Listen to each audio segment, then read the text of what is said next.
Hello students, welcome to the second part of class 10 chapter 5 periodic classification of elements। ठीक है, और आज की इस वीडियो में हम लोग पढ़ने वाले हैं मॉडर्न पीरियोडिक टेबल के बारे में। बस ब्रीफ डिस्कशन कर रहे हैं, इसकी प्रॉपर्टीज़ के बारे में नहीं पढ़ेंगे, वो नेक्स्ट वीडियो में पढ़ने वाले हैं। ठीक है, तो आज हम लोग जानेंगे कि किसने दिया, इसको किस हिसाब से अरेंज किया गया था। ठीक है, बस आज हम लोग इतना जानेंगे। तो मॉडर्न पीरियोडिक देने वाले का नाम था हेनरी मोजले। ठीक है, और ये जो हमारा मॉडर्न पीरियोडिक टेबल है, आप इसको ऐसे बोल सकते हो कि ये मॉडिफाइड वर्जन है मेंडलीफ पीरियोडिक टेबल का। ठीक है, मेंडलीफ साहब बोल के गए थे कि एलिमेंट्स जो है वो पीरियोडिक फंक्शन होंगे अपने एटॉमिक मासेस का, यानी मासेस के हिसाब से वो अपनी जो प्रॉपर्टीज़ हैं उसको वो रिपीट करेंगे। ठीक है, बट हेनरी मोजले साहब ने कहा पीरियोडिक फंक्शन होंगे बट मास के नहीं, अपने एटॉमिक नंबर के। और का नंबर बोलने का मतलब था वैलेंसी। ठीक है, यानी वैलेंसी जैसे जैसे रिपीट होगी, यानी सेम वैलेंसी जब जब आएगी तो उसकी जो केमिकल प्रॉपर्टीज़ है, उसकी जो रिएक्टिव प्रॉपर्टीज़ है, उसकी जो फिजिकल प्रॉपर्टीज़ है वो बहुत हद तक सिमिलर होने लग जाएंगी, यानी सिमिलर हो जाएंगे। ठीक है, आप इसे समझ लो कि जब जब वैलेंसी सेम होगी तब तब प्रॉपर्टीज़ भी सेम होंगी, और उसी हिसाब से उन्होंने ये मॉडर्न पीरियोडिक टेबल अरेंज किया। ठीक है, उसके बाद जो उन्होंने अरेंजमेंट की, जब उन्होंने एटम्स को रखा, हर एलिमेंट्स के एटम्स को, उसके इलेक्ट्रॉन्स को, उसका और वाइटल्स में डाला, तो उन्होंने देखा कि 4 तरह के हमें मिल रहे हैं। ठीक है, S, P, D, F। ठीक है, तो उस हिसाब से भी इसको अरेंज किया गया, ये S block, D block, P block, और यहाँ पे F ब्लॉक आएगा। F ब्लॉक जो होता है वो कुछ नहीं होता है, बस यहाँ पे आप ऐसे जान लो कि यहाँ पे 2 ग्रुप होंगे, 5th और 6th पे। ठीक है, यही है, इनके अंदर 14 एलिमेंट्स आते हैं। ठीक है, 14th एलिमेंट आते हैं, उन्हीं 14 एलिमेंट को यहाँ पे लिखा जाता है। एक ग्रुप को हम लोग बोलते हैं लेंथेनॉइड्स और एक को बोलते हैं एक्टिनॉइड्स। ठीक है, इसी को हम लोग बोलते हैं एफ ब्लॉक। इसको बोलेंगे एस ब्लॉक, इसको बोलेंगे डी ब्लॉक, इसको बोलेंगे पी ब्लॉक। रीजन, इसका जो लास्ट इलेक्ट्रॉन है वो s ऑर्बिटल में जाता है, इसका d ऑर्बिटल में जाता है, इसका p में जाता है और इसका f में जाता है। क्लास 10 के हिसाब से ये ज़्यादा है, मुझे पता है। ठीक है, बट आप ये बेसिक चीज़ जान लो, क्योंकि s ऑर्बिटल में था इसलिए इसको s ब्लॉक बोलते हैं, इसको d ब्लॉक बोलते हैं, क्योंकि d ऑर्बिट में इसका लास्ट इलेक्ट्रॉन पड़ता है, इसका p में पड़ता है, इसका f में पड़ता है। ठीक है, इतना ये बेसिक आप जान लो। अब देखो, मोस्ले साहब ने बोला था कि एटॉमिक नंबर का पीरियोडिक फंक्शंस होंगे एलिमेंट। ठीक है, यानी जब जब वैलेंसी खुद को रिपीट करेगी तब तब प्रॉपर्टीज सेम होंगे। ठीक है, तो अब यहां पे देख लो ग्रुप 1 ग्रुप 1 को हम लोग बोलते हैं अल्कली मेटल्स, ग्रुप 2 को बोलते हैं अर्थ अल्कलाइन मेटल्स।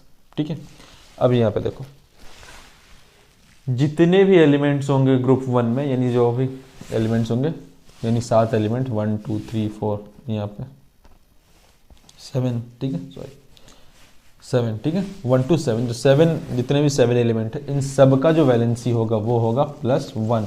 +1 बोलने का मतलब है उनके लास्ट ऑर्बिट में एक इलेक्ट्रॉन होगा, और जब भी इलेक्ट्रॉन लेने देना यानी रिएक्शन करना होता तो इलेक्ट्रॉन लेना या देना पड़ता है। ठीक है, किसी भी एलिमेंट को, तो इसे अपना जो लास्ट ऑर्बिट भरने के लिए जो इलेक्ट्रॉन्स चाहिए होंगे वो बहुत ज़्यादा चाहिए होते हैं। फॉर एग्जांपल मान लो कि जैसे यहाँ पे हो गया सोडियम, तो इसे अपना लास्ट भरने के लिए 7 इलेक्ट्रॉन्स चाहिए, तो भैया 7 इलेक्ट्रॉन्स लेने से बढ़िया एक इलेक्ट्रॉन दे देना होता है। ठीक है, तो ये एक इलेक्ट्रॉन को कम्प्लीटली लूज कर देता है, इसलिए इसकी वैलेंसी होगी 1, कि एक इलेक्ट्रॉन यूज हुआ रिएक्शन में तो वैलेंसी होगी 1, और इसने दिया इसलिए इसका साइन हम लोग लगाते हैं प्लस। ठीक है, नेगेटिव चार्ज इसने दिया, इलेक्ट्रॉन नेगेटिव होता है। ठीक है, आपने देखा होगा कि इलेक्ट्रॉन को हम लोग लिखते हैं ई नेगेटिव, तो क्योंकि इसने नेगेटिव चार्ज दिया तो ये हो गया प्लस। ठीक है, और एक इलेक्ट्रॉन दिया तो नंबर 1। ठीक है, नंबर यूज करेंगे 1। उसी तरीके से यहाँ पे हेलोजन ग्रुप, 17th ग्रुप को बोलते हैं हेलोजन। हेलोजन बोलने का मतलब होता है वैसे एलिमेंट्स जो कि सॉल्ट का फॉर्मेशन करे। ठीक है, मेटल्स के साथ मिलकर सॉल्ट का फॉर्मेशन करे, उसको हम लोग बोलते हैं हेलोजन ग्रुप। इसमें आएंगे फ्लोरीन, क्लोरीन, ब्रोमीन, आयोडीन, इसी तरह नीचे। ठीक है, और इन सब का जो वैलेंसी है, इन सब का वैलेंसी होगा 1, पर ये होगा -1। तो -1 क्यों? जैसे अभी मैंने बोला कि इलेक्ट्रॉन लूज करते हैं तब प्लस आएगा, तो इलेक्ट्रॉन गेन करेंगे तो माइनस चार्ज आएगा, ठीक है। तो इनकी टेंडेंसी है इलेक्ट्रॉन लेने की, ठीक है, और एक ही इलेक्ट्रॉन लेंगे क्योंकि इनके जो लास्ट सेल होता है उसमें एक इलेक्ट्रॉन कम पड़ता है। तो भैया ये 7 या 17 इलेक्ट्रॉन देने से बेटर है कि हम एक इलेक्ट्रॉन ले लें, ठीक है। इसलिए इसका वैलेंसी लिखते हैं 1, क्योंकि एक इलेक्ट्रॉन लिया, एक इलेक्ट्रॉन रिएक्शन में पार्ट हुआ, और क्योंकि लिया इन्होंने तो इन पे जो साइन आएगा वो नेगेटिव आएगा, इसलिए -1 लिखते हैं। और इन सब का जो आपका वैलेंसी होगा वो -1 होगा। उसी तरह इधर जितने हैं इसका वैलेंसी -2, इसका -3, और कार्बन ग्रुप का 4। अब ये +4 भी हो सकता है, -4 भी हो सकता है, ठीक है। पर बेसिकली होता है शेयरिंग, यानी ये ना देता है ना लेता है, म्यूचुअल चलता है, ठीक है। ये ना पूरी तरीके से लेगा ना पूरी तरीके से देगा, समझौता करके चलता है, ठीक है, शेयरिंग में चलता है, ठीक है। तो इसका वैलेंसी हो गया 4। तो इसको प्लस माइनस लिखना बेकार, इसको आप लोग सिंपली लिख सकते हो 4, क्योंकि ये ना भाई पूरी तरीके से देने वाला है ना पूरी तरीके से किसी से कुछ लेने वाला है। तो ये 4, इसके 4 वजह, क्योंकि 4 इलेक्ट्रॉन जो है वो रिएक्शन में पार्टिसिपेट करते हैं, ठीक है। तो इसका वैलेंसी हो गया 4, इसका वैलेंसी 2, इसका वैलेंसी 3, ठीक है, ऐसे। तो पूरे ग्रुप में जितने भी आएंगे उन सब का जो वैलेंसी होगा वो सेम होगा। और यही हेनरी मोसले साहब ने बोला कि एलिमेंट्स जो है वो पीरियोडिक फंक्शन होंगे अपने एटॉमिक नंबर के। नंबर बोलने का मतलब वैलेंसी, ठीक है, क्योंकि एटॉमिक नंबर जैसे होगा उस हिसाब से उसकी वैलेंसी हो सकती है। तो उसको इस हिसाब से एटॉमिक नंबर को अरेंज किया गया था कि सबकी वैलेंसी जो है, यानी जो इलेक्ट्रॉन जो लास्ट सेल में इलेक्ट्रॉन है वो सेम हो, रिएक्शन के लिए जो यूज हो वो सेम हो। जैसे यहाँ पे सब एक इलेक्ट्रॉन डोनेट करेंगे, पर यहाँ पे सब एक इलेक्ट्रॉन रिसीव करेंगे, ठीक है, लेंगे।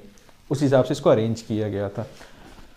और हेनरी मोसले साहब ने यही लॉ भी दिया था मॉडर्न पीरियोडिक टेबल का कि इलेक्ट्रॉन जो एलिमेंट्स होंगे वो पीरियोडिक फंक्शंस होंगे एटॉमिक नंबर के। एटॉमिक नंबर बोलने का मतलब था वैलेंसी। वैलेंसी बहुत इंपॉर्टेंट है केमिस्ट्री में, ठीक है।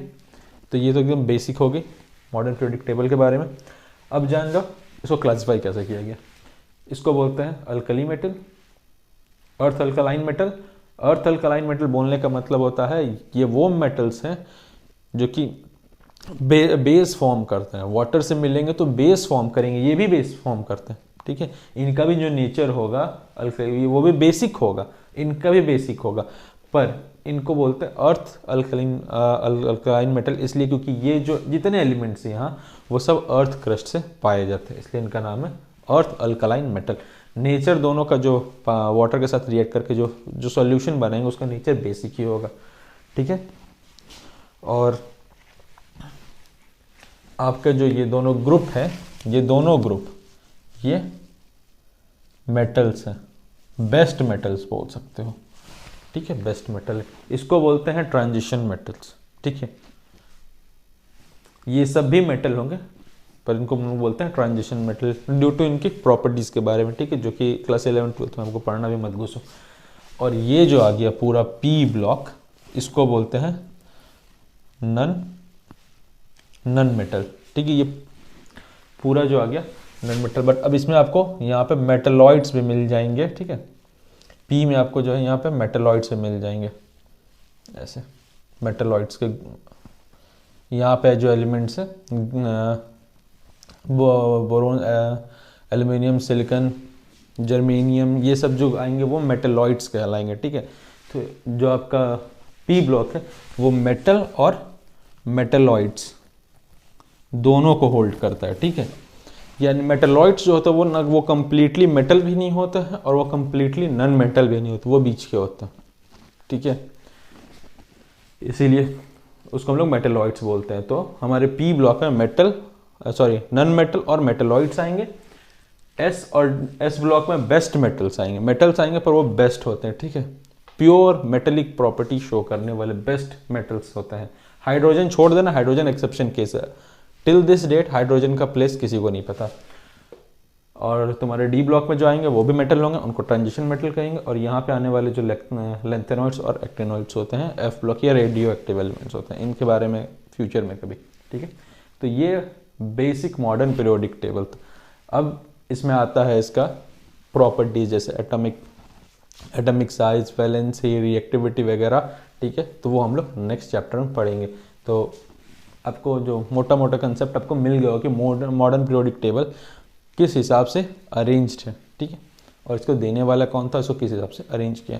तो मिलते हैं नेक्स्ट वीडियो में, जहाँ पे हम पूरा डिटेल पढ़ने वाले हैं मॉडर्न पीरियोडिक टेबल के प्रॉपर्टीज़ के बारे में।